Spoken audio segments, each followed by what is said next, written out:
Ассалаумағалейкум, құрметті көрермендер. Қалайсыздар? Жағдайларыңыз жақсы ма?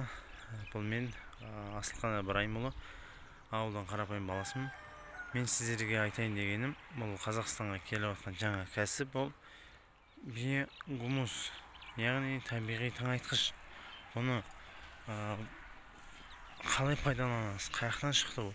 Бұл калифорниялық кәдімгі жауынқұрт сулаушын арқылы шығарылады. Оның қорегі, мысалға, ол не? Табиғи кәдімгі малдың қиы. 6 айлық болған, 1 жылдық болған көңдер. Соны шылаушыңа беру арқылы кәдімгі да бірден шығаруға болады. Оның мысалға пайдасы демей-ақ қойық, қаржылай жағынан. Пайдасын сіз өзіңіз пайдаланып көрсеңіз, сондай-ақ түсінесіз. Өзіңіз қалай пайдаланасыз? Мынандай бақшаңызға, талдарға, малинаға, сосын ернеде картошкаға, жатқан көшет шығаруға өте пайдалы. Оны топырақпен араластырасыздар. Топырақпен араластырмаса өте күйдіріп жібереді. Бұл биогумустың сұйық түрі де бар. Сұйық түрі ол кәдімгі тамшылап суарылады ғой, мысалға, огородтарға, қазіргі заманға сай. Соларға қолдануға болады. Өте пайдасы зор, өйткені өнімді ойлаған уақытыңыздан тез пісіріліп өнім береді. Мысалға, жердің де құнарын арттырады, өзіңізге де жақсы.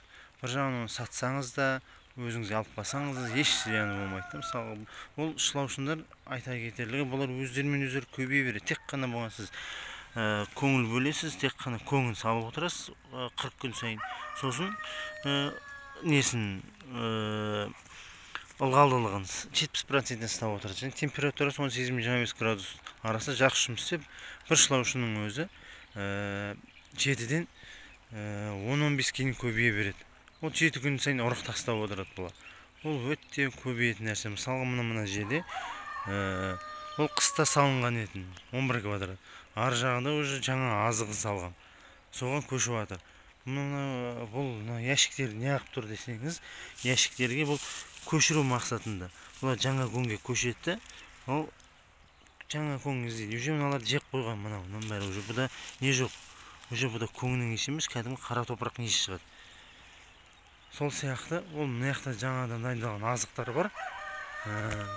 Соларға салынады.